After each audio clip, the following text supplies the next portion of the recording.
Welcome to the First Unitarian Universalist Church of Rochester. We are a church of open minds and loving hearts, celebrating many sources of wisdom and many spiritual paths. Your faith, your doubts, your identities are welcome here. I'm Ann Hutton, serving as your worship leader today. We're grateful to our service participants, our guest speakers, Sharisa Cobb and Shira Maurer, as well as our guest musicians, the Deceivers. This service this morning continues a long tradition of highlighting voices within our congregation on the theme, This I Believe, as individuals share their reflections on their personal spiritual journey. So thank you for your gifts and your leadership today. A special welcome to visitors, newcomers, and those online. We're glad you're here. There is a preschool playroom open for young ones just past the lobby, and groups for kids following the time for all ages. Newcomers are welcome in that group as well. After the service, join us down in the Commons for refreshments and fellowship, where you can find ways to get connected in church and community. There is more information about our church and upcoming events in the order of service. Our justice partner this month is the Community Food Response, which serves hungry children and adults, as well as partnering with food donors to avoid sending edible food into our waste system. All of today's offering goes to their work. You can give as the plates are passed or anytime online. So thank you for your generosity. As we enter our time of worship together, these are our words of reflection from our minister, the Reverend Eliza Tupper Wilkes. May our faith in humanity and our message of hope and good cheer light our way. In a moment, our opening hymn, 298 in the gray hymnal, Wake Now My Senses, will call us back. But in the meantime, before we sing, I invite you to rise in body or in spirit, greet those around you, and give a wave to those online.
Ezra.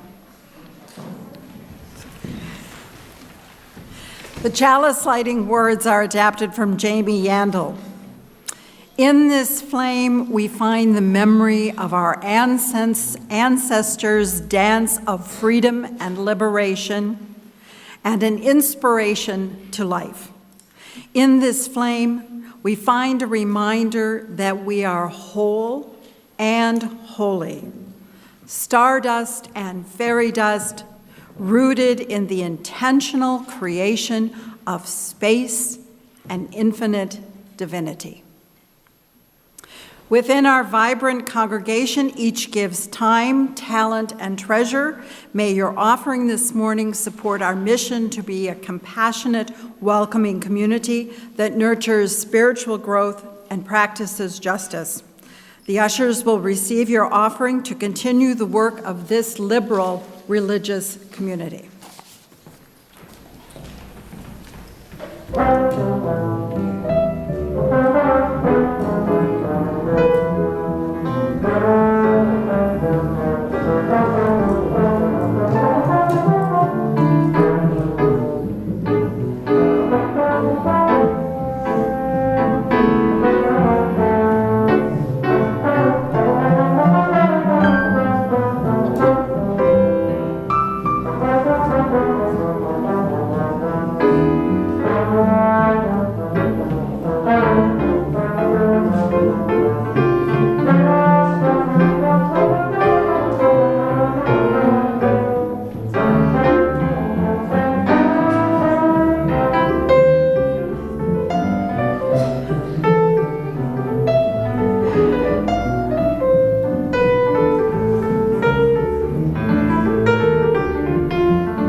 I'd like to invite the children forward. I have some questions for you today. Okay, I see everybody coming from all over. Now, if I were to ask you the question, how did you get here today? What would you tell me? Car? You rode in a car? Bicycle? Okay. Did anybody take anything other than a car or a bicycle? How did you get here? Like up here? You walked. Did anybody skip? No, nobody skipped. Oh, that's disappointing today. Maybe we'll have to skip on our way out. Did all of you who walked up here walk the same path? No, some of you came up this way and some of you came up this way. Could you go back to your seat and come a different way? Is there a different direction you could come from? Yeah. How about when you drove or rode to church today, could you take a different way, a different route to get here? Because I know that you pay so much attention when your parents are driving that you totally could get here all by yourself. True? No. Okay. So if I were to look out here and ask you, how did you get here today? What would you say? Car? Bike? Motivation. See, there we go. Now we're getting to the ethereal, like, what brought you here? And that's kind of what today's service is all about, is you kids are rare, and you too, Rose, are rare, because you were children who are being raised in the Unitarian Universalist faith. How many people who are sitting out here, kids, okay, stand up and just look out at these people. How many people here were raised in the Unitarian Universalist faith? Like, this is what you've done your whole entire life. How many of you were raised in a different religion? See? Okay, you can sit back down. Thank you for participating. See, you are like Laurel and Stephanie and Rose, who were raised here and who are hopefully going to keep these values going. But I will tell you that everybody else who raised their hand has a totally different story about how they got here into the Unitarian Universalist Church. And not one of their stories is the same. But I will also tell you that the people who were raised in the Unitarian Universalist Church, not one of their stories is the same too. Because we all have our own story about how we got here, on a different path, on a different trail, on a different road, in a different vehicle. We all arrived here, but the important thing is that we are all here now together.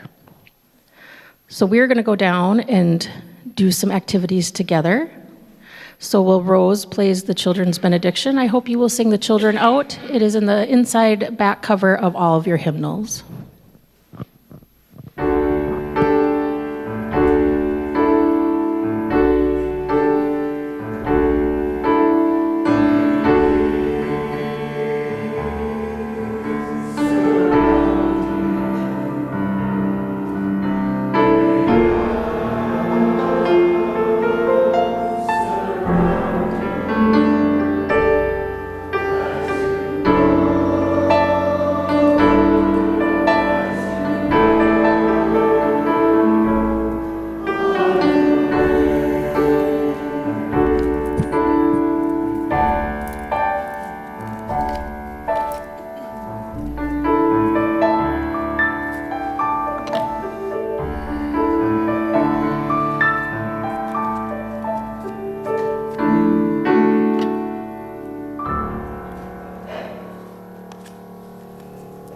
Good morning. It is good to be here with you. I invite you to settle in here as we create a place of communal caring and connection. It's our time to pause amidst the busyness of our lives, to slow down enough to consider the beauty that is here all around us, and to open a space for listening and love. Here, we honor all who support us in this caring, loving, and all-inclusive ministry. We send gratitude to Gerald Mitchell, serving as our caring coordinator, arranging care for our members and friends in need. The members of our caring committee are wonderful examples of our compassionate community, holding us up as we go through challenging and happy times. And life can be challenging. We could all use some extra support with what life throws at us. And if you're experiencing those challenges in your life, we encourage you to reach out for support and help. If you need additional care or personal pastoral care, please reach out to Reverend Luke, Reverend Ruth, or myself with that request. In this community, we share pieces of our lives with one another. We do this because all people here have value. Each person's experience matters. We lift up those who are experiencing sadness, illness, or loneliness. May the strength and love in our congregation help guide you. And we revel in those who are experiencing joys in their lives. May their happiness lift us all, and may their joy filter into all around them.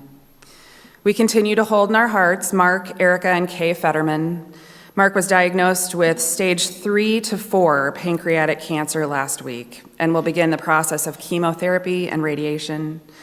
At this fearful time, please hold them in your heart as they begin this healthcare journey and surround them with strength and love. And John and Sandy McLaughlin welcome all positive vibes from you as they return to Brownsville, Texas, welcoming legal asylum seekers. This will be their 6th and last time doing this, and we hold them as they stand on the side of love. Cards of support and well wishes are welcome for all. The Cards of Support list that is compiled weekly contains several members and friends of the church who are experiencing those challenging or happy times and is posted in the entryway of the church as well as a link in your e-news. We provide the cards and postage and encourage you to leave them down by the basket for mailing. So now in this space, settle in and breathe deep the breath of life. Feel below you the earth and its ancient turning, and above you the sky and the stars shining with their ancient light, holding you in this space, yourself made of earth and stars. Sit deeply here in this community of love and justice, hope and grace. Know that here you are named and you are known as beloved. I invite you into this time of meditation, this time of prayer, first by sharing silence together.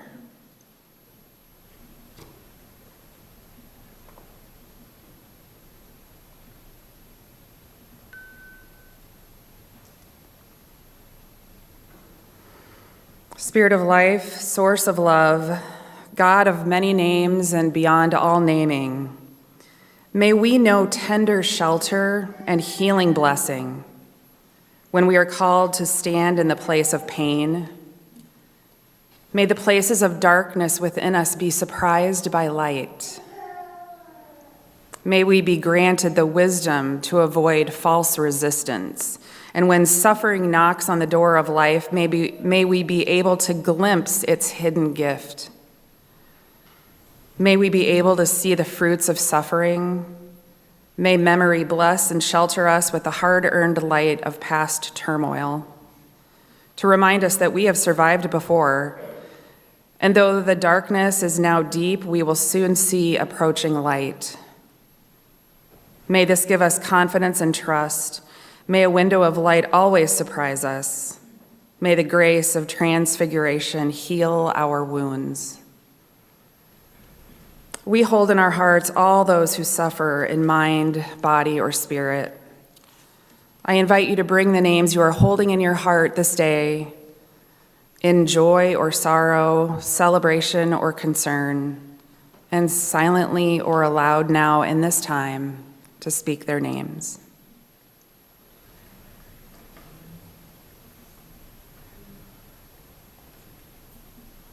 For all those names spoken and unspoken, may we be held in love and grace. These words of meditation this morning come from Annie Forrester. Let us learn peace. Peace is more than the absence of worry. It is the creation of safe havens for all. It is the building of security for everyone. It is the forgiveness of self as well as one who would harm you.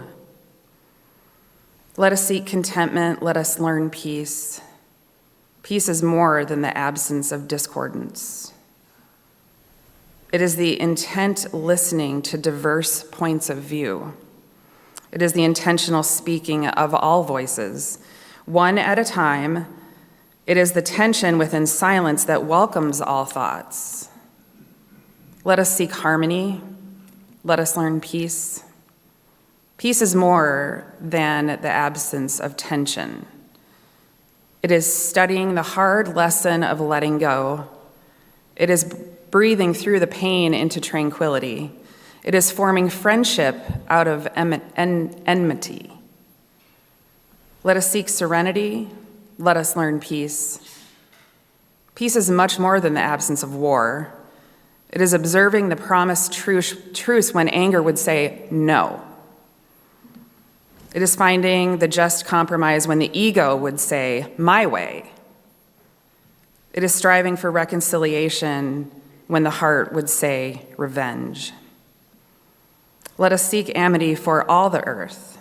Let us earn peace. May the faith in the Spirit of life, love for the community of earth, and love for the light in each other be ours now and in all the days to come. And if you please stay seated, we can join together in hymn 123, Spirit of Life.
Showing Up by Quaker Carrie Newcomer. You are holy and sacred and utterly unique. There are gifts you were born to give, songs you were born to sing, stories you were born to tell. And if you do not give it, the world will simply lose it. It is yours alone to offer. No one can give it for you. And dearest, listen, because this is important. This wounded world needs all the songs we can pull from the air, every story that helps us to remember. It needs every single gift, large and small. And yes, this grateful world does rejoice every courageous time we are true to ourselves and our gifts. And so it is. We embrace the song and the story and all our gifts because the world exceedingly rejoices and because there is no sadder thing than to leave this world having never really shown up.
As a teacher, I sometimes wonder about the impact of my work on my students' future lives. I like to think there might be a ripple effect that goes well beyond a single lesson or activity in the classroom. My standing here today began with a suggestion from one former teacher. Mr. Northcutt was my high school English teacher. He was patient, kind, and more perceptive than I realized. When it came time to begin the dreaded English research project, I was still looking for a good topic. When I met with him, he said to me, "Sharisa, I think you would enjoy learning about the transcendentalists." I didn't know who they were, but it sounded intriguing, and so off I went to the library. What I found fascinated me so much that after exhausting what I could find locally, I convinced my mother to drive me all the way to the Texas Tech University Library on a Saturday so I could gather more research material. The ideas of the transcendentalists, people like Ralph Waldo Emerson, Henry David Thoreau, and Margaret Fuller continue to speak to me today as much as they did to my 16-year-old self. That all beings are linked and contain a divine presence. That each person can cultivate their own individual relationship with the divine. That nature connects us to something greater. And that miracles happen all around us if we are open to seeing them. Now, this feeling of transcendence, of being a part of something greater and more powerful than myself, was something I had felt long before I encountered the transcendentalists. One of my lifelong spiritual practices has been singing in church choirs. Although my family might be described as Christmas and Easter Christians who didn't attend a church regularly, I was a loyal and devoted member of the First Baptist Church's youth choir. Our choir, led by a dynamic and open-minded director, drew teenage singers from the entire community, regardless of religious affiliation. Together, we made music, rocked the sanctuary on Sunday evenings, and with the light streaming through the stained glass windows and the music soaring, I felt lifted up and so close to something beautiful, sacred, and profound. Now, I'm going to tell you something about myself that people often find hard to believe, or at least that's according to my students. However, it is another example of the transcendental power of music in my life. So here it is. I was once a backup singer in a Costa Rican Christian rock band. Surprised? Let me explain. During my time as an exchange student in college, several of my host family siblings were organizing a band to play contemporary Spanish-language Christian rock at Sunday night Mass, and they invited me to join them. With the priest's blessing, we were given a practice space in a storage closet in the basement of the church. Surrounded by statues of the saints, we rehearsed, sang, became friends, and transcended barriers of language and culture to create something beautiful together. While we never did get that recording contract, I like to think that our music contributed to an inspiring worship experience and provided an example of cooperation, inclusion, and commitment to serving on the part of the youth in the church. As I've grown older, singing in choir has remained an essential part of my spiritual life. For the past 20 years, I have been a member of the Walden Hill Vocal Ensemble here at our church. The health benefits of choral singing are well documented, but I'm not really in it for lower blood pressure readings or improved cognitive function.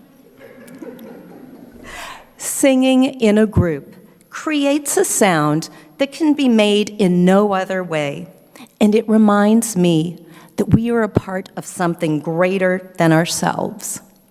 Rehearsal is a spiritual practice. As singers, we breathe together, think together, and stay in time together. The words of the songs and the hymns allow me new ideas and new ways of experiencing the divine.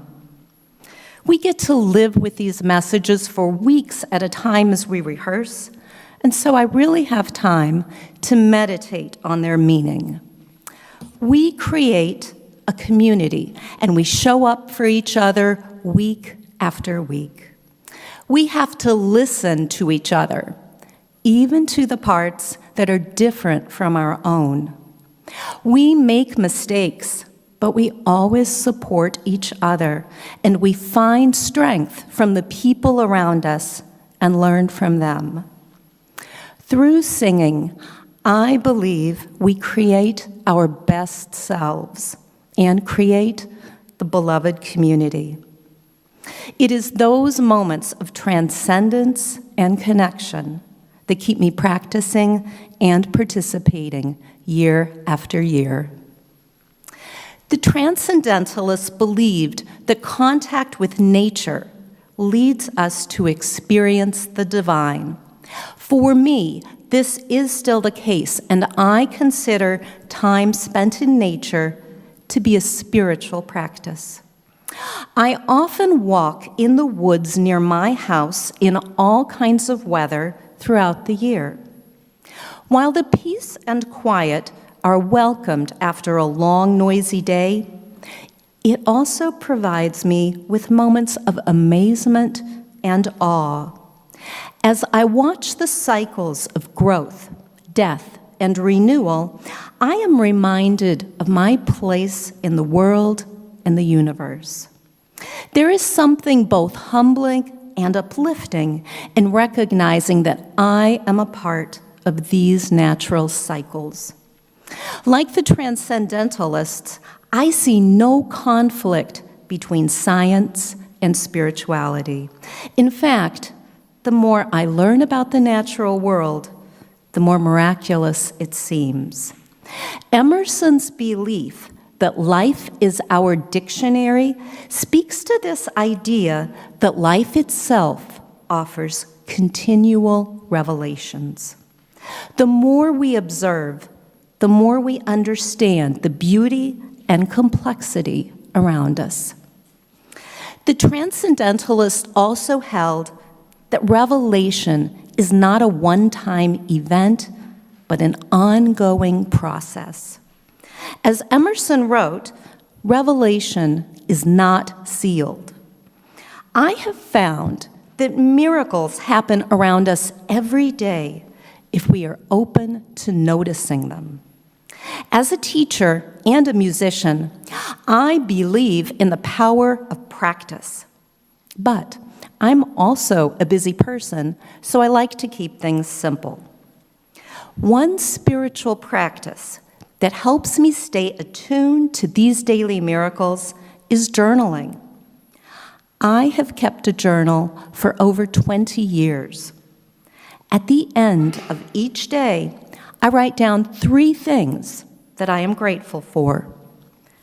This simple act of reflection has made me more aware of the many moments of grace in my life. Whether it's witnessing an act of kindness in the school hallway, hearing a beautiful song during church service, or biting into a perfect tomato at lunch, I try to notice these gifts as they come.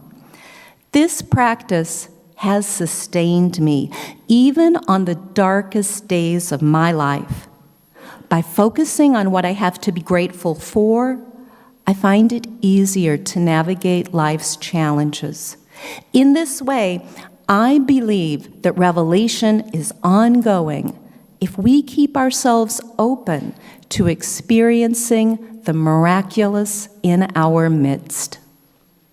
Returning to my long ago research project, I remember how disappointed I felt when I discovered that the Transcendentalist movement was eclipsed by larger political and social movements of the mid-19th century.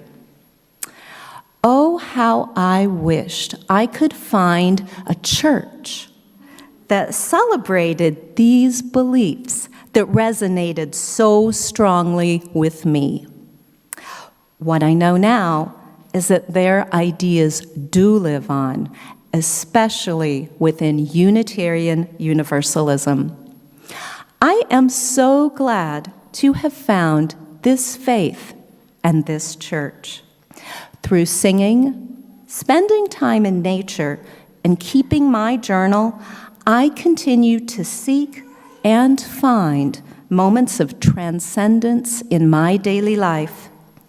These practices ground me and remind me that I am a part of something larger, a belief that has sustained me since I first encountered it many years ago. These are the things I believe.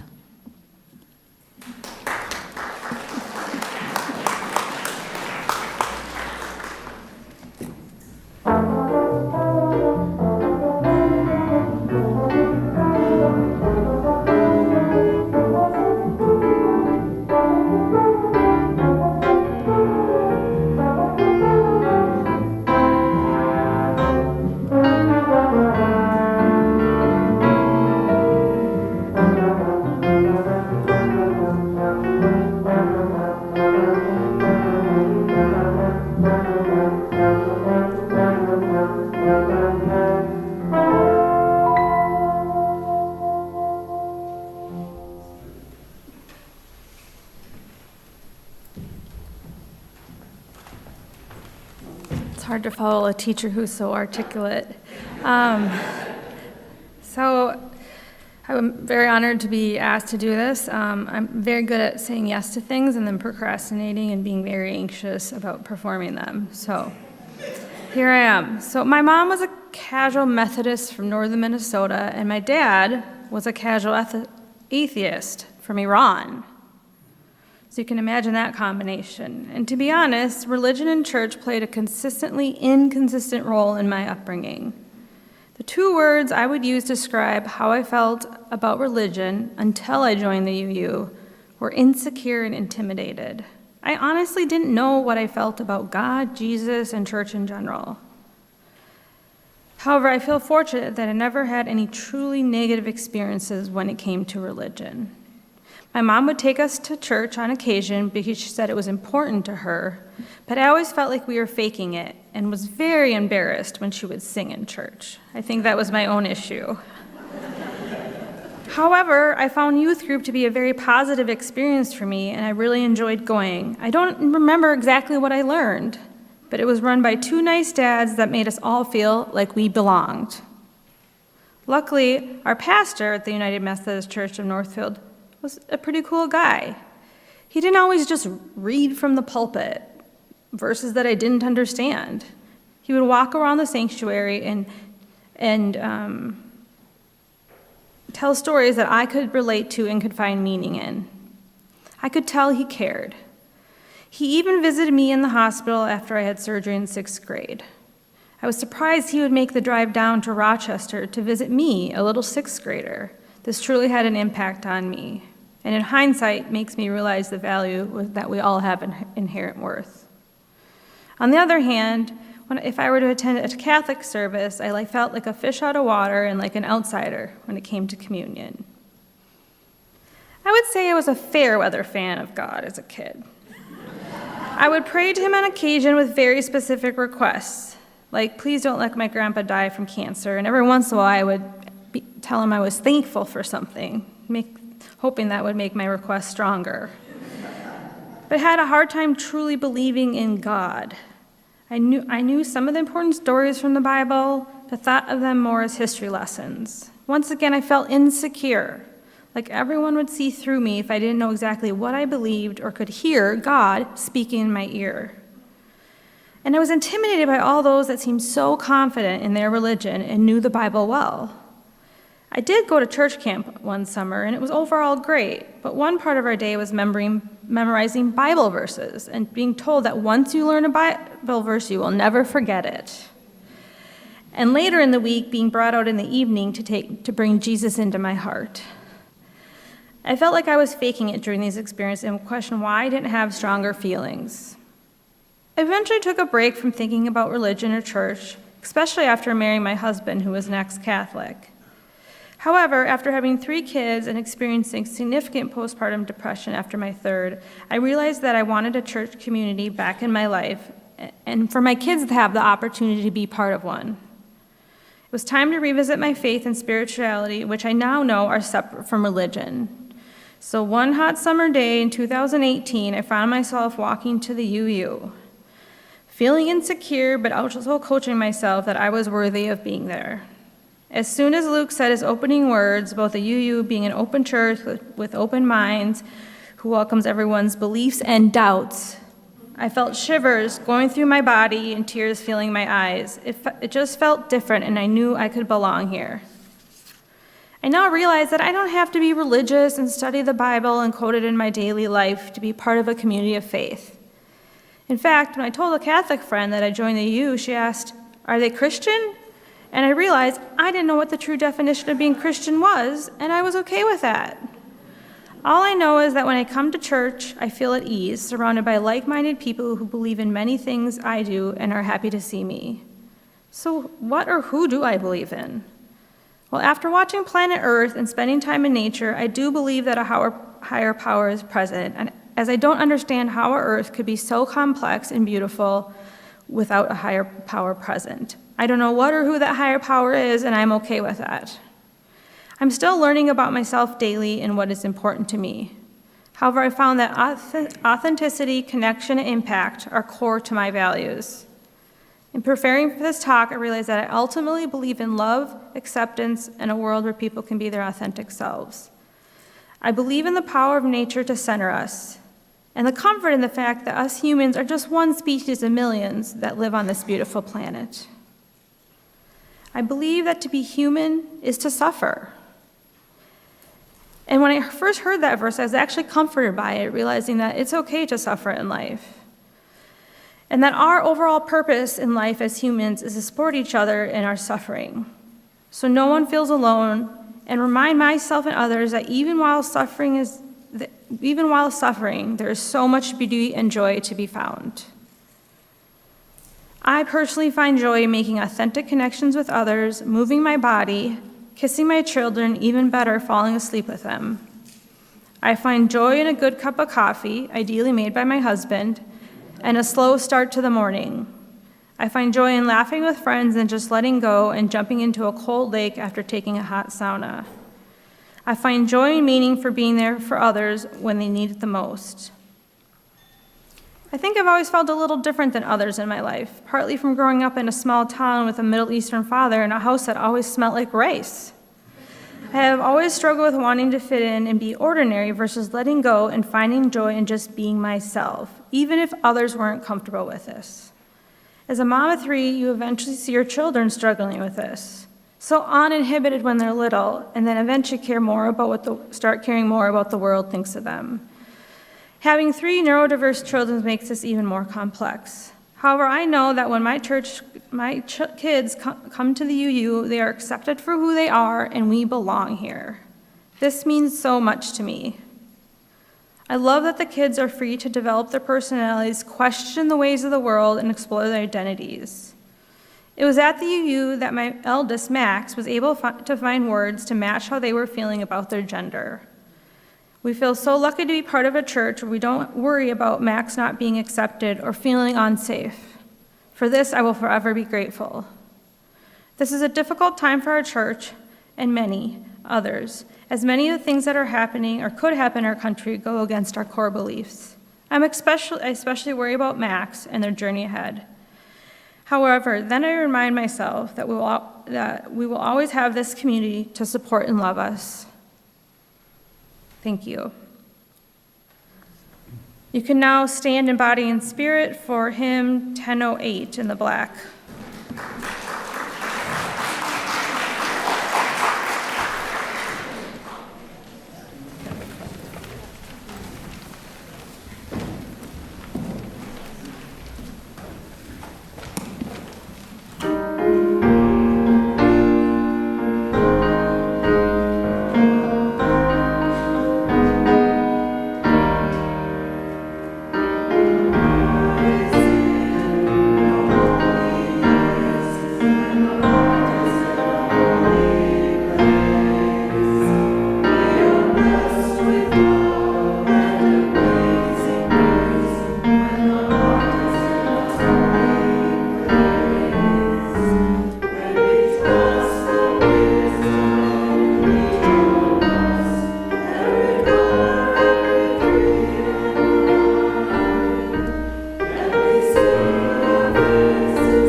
Our benediction words are from the Reverend Dave McFarland on this month's theme of repair.